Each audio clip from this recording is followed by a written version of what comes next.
Good morning. मैं हूं Imran ul Haq with the new reading video. और चलते हैं अपनी जो बुक हमारे पास जनरल रीडिंग 13 है उसकी तरफ। तो हमारे पास आज टेस्ट 1 जो है उसका सेक्शन 2 है। क्वेश्चन आप देख रहे हैं 15 to 27 और ये है border crossing for commercial vehicles. ठीक है जी, border crossing for commercial vehicles. हम देखते हैं कि यहाँ पे क्वेश्चन किस तरह के क्वेश्चन है। तो आप देख रहे हैं ये है हमारे पास फ्लो चार्ट।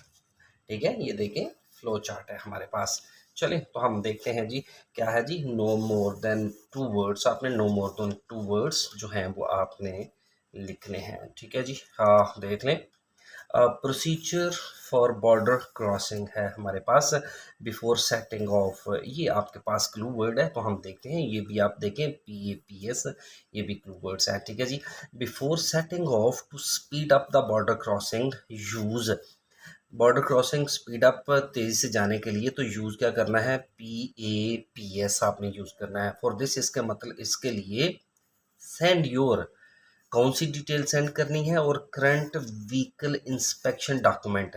एक तो आपने current vehicle inspection document send करने हैं और दूसरी कौन सी चीज़ सेंड करनी है हम बिफोर सेटिंग ऑफ यहाँ पे देखते हैं। और PAPS बिफोर सेटिंग ऑफ भी देखते हैं कि कहाँ पे है before setting off. Before starting है, बिफोर रवाना होने से पहले। दिस इंफॉर्मेशन विल हेल्प, ठीक है जी, your your first point of contact. ये देखिए, your first point of contact at the border consist of primary inspection है, आपकी प्राइमरी इंस्पेक्शन होगी। ठीक है जी। The best way to clear customs at primary inspection is to make sure customs gets information about your shipment. ठीक है जी। आप देख लें अबाउट योर शिपमेंट, उनको कस्टम्स जो है गेट्स इंफॉर्मेशन, वो आपकी शिपमेंट के बारे में इंफॉर्मेशन जो है वो लेती है। तो यहाँ पे देखते हैं जी कि बिफोर यू सेट ऑफ, अब ये देखें बिफोर यू सेट ऑफ, अब यहाँ पे भी देख लें बिफोर यू सेट ऑफ। ठीक है, तो हम यहाँ से आगे देखते हैं। बिफोर यू सेट अप आपने क्या करना है, using the pre arrival processing unit, PAPS, ये भी देखें PAPS, use PAPS to speed up the border crossing, use PAPS है ना जी। फॉर दिस, इसके लिए सेंड योर, कौन सी डिटेल है, करंट व्हीकल इंस्पेक्शन डॉक्यूमेंट्स है और दूसरी डिटेल्स है। तो हम देखते हैं जी। Before you set off using the pre-arrival processing system PAPS, when using this you need to provide information, आपने provide information करनी है about your shipment, and you also need to send proof of the current annual inspection for your vehicle है। ये देखिए annual inspection of your vehicle, एक तो आपने ये देनी है, ये देखें करंट व्हीकल इंस्पेक्शन डॉक्यूमेंट्स, और दूसरी कौन सी डिटेल देनी है वो देख लें। When using this, you need to provide information about your shipment। ये देखिए आपने shipment की आपने देनी है। ठीक है जी, तो यहाँ पे आपने स्पेलिंग्स जो है वो ठीक लिखने हैं। शिपमेंट, ठीक है जी। तो चलते हैं नेक्स्ट की तरफ। नेक्स्ट है हमारे पास बिफोर अराइविंग द, पहले था before setting off, before arriving at the border है। चेक, देखें that documents such as, birth certificates है, पासपोर्ट है।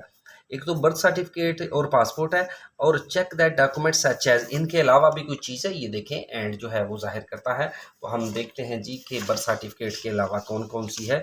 Before you arrive at the border, ठीक है, ये देखें बॉर्डर पर पहुंचे हैं आप, before arriving at the border है ना। तो आपने इन चीज़ों को बड़े गौर से देखना है।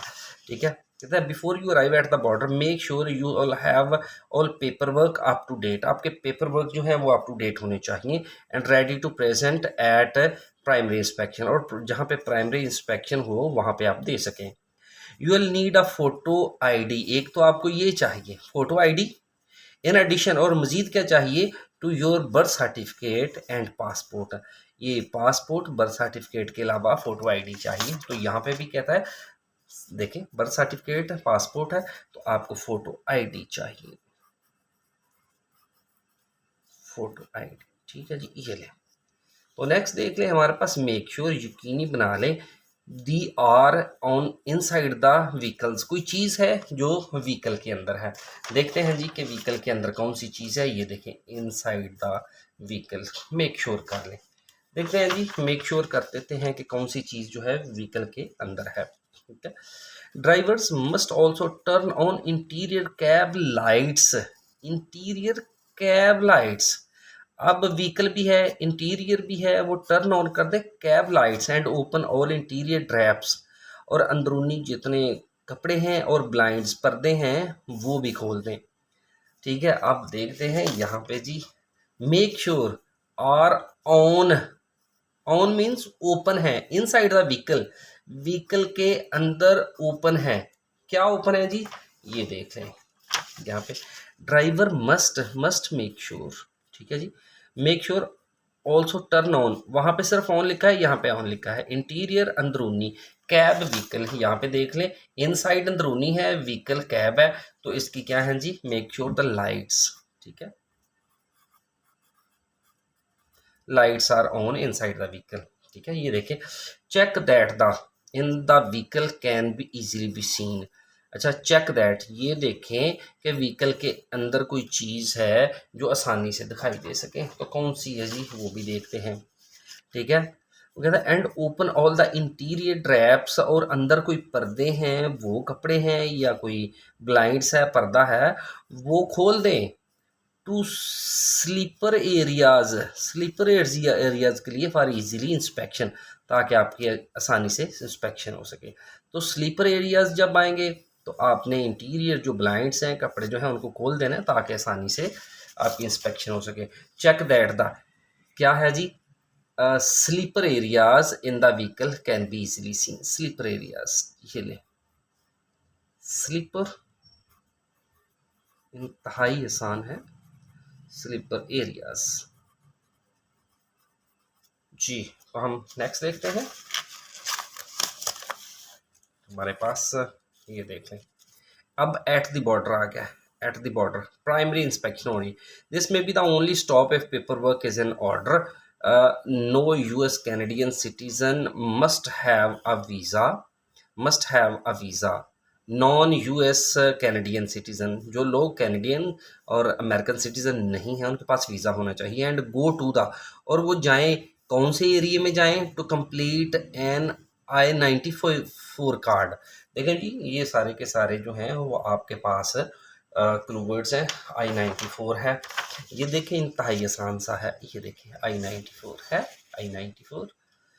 ये देखें, if you are not a Canadian, ये देखें कैनेडियन और यूएस सिटीज़न, तो अ वीज़ा इज़ ऑब्लिगेटरी, तो वीज़ा आपके लिए ज़रूरी है जी। And you will also be required to complete an I-94 card. I-94 cards are available only at border crossing into the US states है। ठीक है, drivers who clear customs at primary inspection, वो driver जो अपने customs जो है वो clear कर लेते हैं प्राइमरी इंस्पेक्शन से, विल बी इंस्ट्रक्टेड, उनको कहा जाता है टू रिपोर्ट के वो चले जाएं कहाँ पे, टू इमिग्रेशन, इमिग्रेशन पे चले जाएं। तो यहाँ पे देख लें, non US citizen must have a visa to go, वो रिपोर्ट करें, कहाँ कर रही हैं जी उन्होंने, इमिग्रेशन एरिया पे। ठीक है, इमिग्रेशन,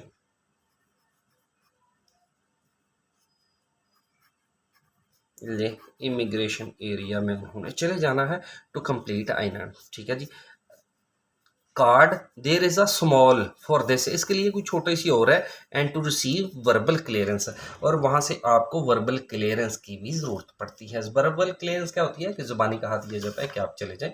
ठीक है, तो देखते हैं जी यहाँ पे, report immigration in United state, the charge for the 190, ये देखें card and receive verbal clearance, वहाँ पे आपको कह दिया जाता है कि आप चले जाएं। ठीक है, to proceed into the United States, United States में चले जाएं। The charge for the 195 card is $6। ये देखें, इस कार्ड के कितने चार्जेस हैं जी, $6। तो वो कहता है जी, to complete an I-94 card there is a small, small क्या है जी, स्मॉल चार्ज है, चार्ज ही हो सकता है जी फिर। ठीक है, for this and to receive verbal clearance, charge है, स्मॉल चार्ज, चार्ज है, आप स्मॉल $6 नहीं लिख सकते। ठीक है ना जी, ये 4 छी लिखेंगे आप, ठीक है जी। तो ये है हमारा, फिर देख लें, to complete an I-94 card there is a small charge for this and receive a verbal clearance। verbal clearance है तो ये भी दे दें यहाँ पर, ये भी है verbal clearance, ये and receive verbal clearance from the US official to proceed in the United States। अगर यूनाइटेड स्टेट्स में जाना चाहते हैं तो चार्ज इसके क्या होंगे जी, स्मॉल चार्ज है $6। चलें तो हम देखते हैं इसका सेकंड पार्ट जो है वो कैसा है, ठीक है जी। Appendix, dealing with the absence in the work place, dealing with the absence in the work place. हम देखते हैं यहाँ पे किस किस्म के जो क्वेश्चंस हैं वो दिए गए हैं। तो आप देख रहे हैं यहाँ पे भी सेम क्वेश्चंस हैं हमारे पास, जो फिलअप्स हैं वही हैं हमारे पास।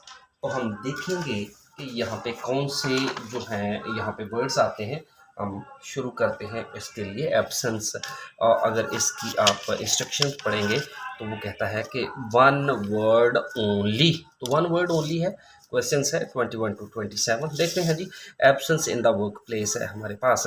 एम्प्लॉइज राइट्स हैं, help with the issue, help with the issue related to the disabilities, easy provision of a suitable, किसी मुनासिब चीज़ की दस्तियाबी है। Help with issues related to disabilities, ऐसे मामलात जिनका ताल्लुक माजूरी से है, ठीक है ना जी। उन इश्यूज़ को हल करना, और करना क्या है, मिसाल के तौर पर कोई मुनासिब चीज़ जो है, सूटेबल चीज़ जो है उसकी दस्तियाबी करनी है। हम देखते हैं जी क्या दस्तियाबी है। एम्प्लॉइज़ राइट्स है हमारे पास, यहाँ पे देखते हैं जी। एम्प्लॉइज है, इन द पर्टिकुलर रिक्वायरमेंट्स है, यहाँ पे डिसेबिलिटीज है। When making an decision about absence of employees who are disabled, यहाँ से हम कहते हैं डिसेबल्ड है। In these cases the employer should consider what reasonable adjustment could be made in the work place to help the employee. यानी जो मालिक है उसको चाहिए कि वो चाहता है कि कौन सी रीज़नेबल एडजस्टमेंट है, हम महंगी है, मुनासिब हम महंगी वो की जाए, ताकि एम्प्लॉई जो हैं उनकी मदद की जा सके जहाँ पे वो काम करते हैं। This might be something as simple as supplying an appropriate, ये देखिए ये इतना सिंपल काम है जितना supplying an appropriate chair for the use of employee. अब देखें, सप्लाई को देख लें, अप्रोप्रिएट को देख लें, ये देखिएगा यहाँ पे देखें, सप्लाई है तो प्रोविज़न है, सूटेबल है तो अप्रोप्रिएट है, ठीक है। तो हम देखते हैं जी कि क्या सप्लाई करना है। ये देखें, सप्लाइंग एन अप्रोप्रिएट चेयर आपने अप्लाई करनी है, और for the use of employee. तो यहाँ पे अप्रोप्रिएट सप्लाइंग है, प्रोविज़न है, अप्रोप्रिएट है, सूटेबल है, तो चेयर है हमारे पास, ये देख लें। तो प्रोविज़न ऑफ सूटेबल चेयर, ये आप चेयर लिख देंगे, ठीक है जी। नेक्स्ट हमारे पास प्रोविजन ऑफ अरेंजमेंट, कुछ इंतजामात हैं उनकी दस्तियाबी है। To deal with any work related, ताकि काम से मुतल्लिका कोई चीज़ भी है उसे निपटा जा सके। देखते हैं जी उससे मुतल्लिका क्या चीज़ें हैं जिसे निपटा जा सके, ठीक है जी। टू डील विद जी, use of or the use of the employ in cases, ये देखें, in cases where an employ suffers from an allergy caused by something in the work place, अगर काम पर किसी चीज़ से कोई एम्प्लॉय जो है वो एलर्जी का शिकार हो जाता है ना, the employer should consider medical action. तो रेमिडल जो है एक्शन है वो लेगा, और a transfer to alternative work, या फिर उसको किसी अल्टरनेटिव उसका मुतबादल काम जो है वहाँ पे उसकी ट्रांसफ़र कर देगा। तो आप ये देखें, प्रोविजन ऑफ अरेंजमेंट्स है, अरेंजमेंट्स वो कर देता है, वो ट्रांसफ़र उसका कर देता है। टू डील विद, ताकि निपटा जा सके, कौन से, with any work related. Work related क्या है जी, आप देख लें, वर्क रिलेटेड एलर्जी है, अगर वहाँ पे कोई एलर्जी हो जाती है, ठीक है जी, तो उसको क्या किया जाता है, उसका अरेंजमेंट किया जाता है ताकि उसके साथ निपटा जा सके, उसको अरेंजमेंट उसकी कर दी जाती है, ठीक है। तो नेक्स्ट है हमारे पास, अगर आप देख लें यहाँ पे, टाइम ऑफ वर्क, ठीक है जी, टाइम ऑफ वर्क है to deal with short term problems of, ठीक है। टाइम ऑफ वर्क भी होता है ताकि निपटा जा सके शॉर्ट टाइम प्रॉब्लम्स ऑफ, कोई शॉर्ट टर्म प्रॉब्लम्स हैं, कौन सी प्रॉब्लम्स हैं उनके साथ निपटा जा सके, ठीक है। तो हम देखते हैं जी कौन सी प्रॉब्लम्स हैं, ठीक है। It is absence if the absence is because of temporary difficulties relating to the dependents, dependents, the employee may be entitled to have time off under the provision of Employment Right Act 97।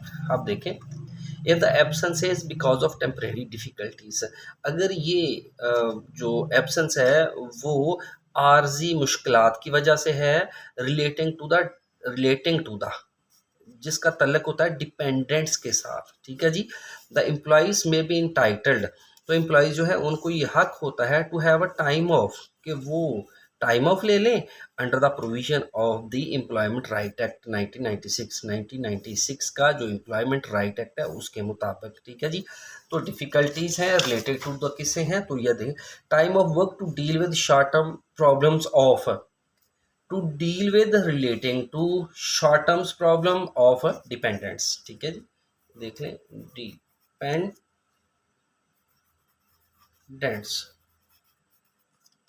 ठीक है।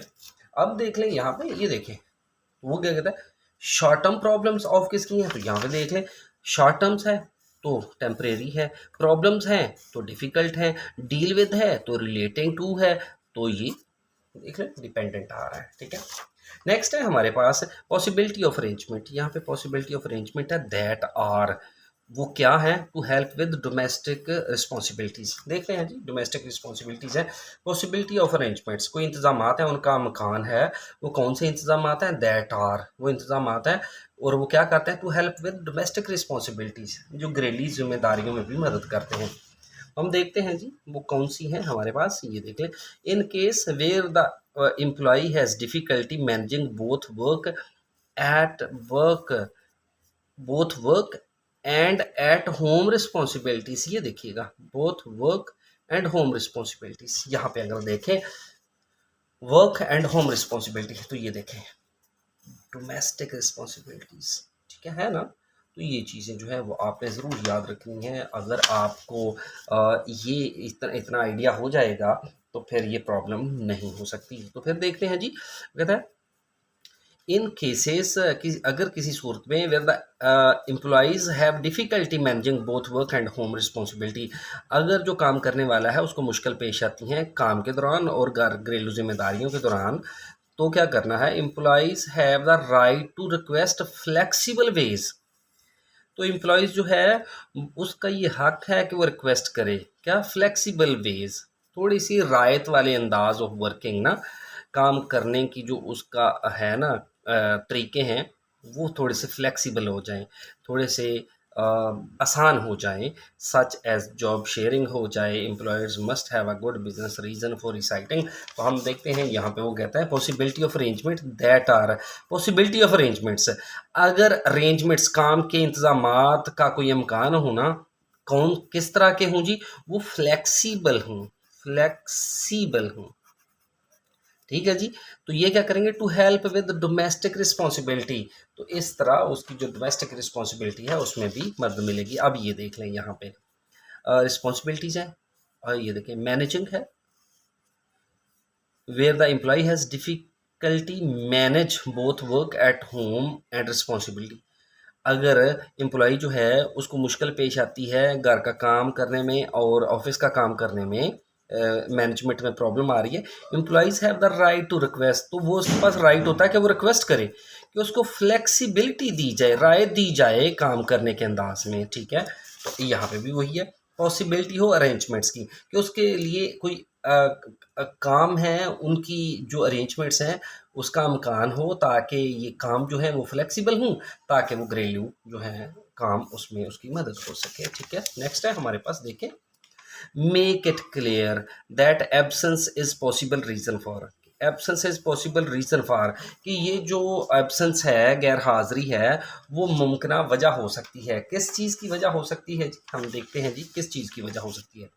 Employer should investigate, employer को चाहिए कि वो गैर मुतवक्के जो गैर हाज़िरी है उसको इन्वेस्टिगेट करे प्रॉम्प्टली, फ़ौरन, and the employee should be asked, और उससे एम्प्लॉई से पूछा जाए फॉर एक्सप्लेनेशन, उसे एक्सप्लेनेशन भी पूछे जाए, at a return to work interview, जब वो काम पर वापस आता है तो उससे पूछा जाए, in order to show both the employee concerned, in order to show both the employee concerned and other employees that in order to show both the employee concern, जो दोनों ही एम्प्लॉयज़ हैं उनकी परेशानियां और दूसरे एम्प्लॉयज़ जो हैं उनकी बेकायदगी जो है, गैर हाज़िरी के बारे में अगर पूछा जाए, उसको is regarded as a serious matter, उसको सीरियस मसला लिया जाए, and may result in dismissal, और इसका नतीजा जो है वो डिसमिसल भी हो सकता है, यानी नौकरी से बाहर भी निकाला जा सकता है। तो क्या है, मेक इट क्लियर, अगर आप इसको क्लियर करें, that absence is possible reason for,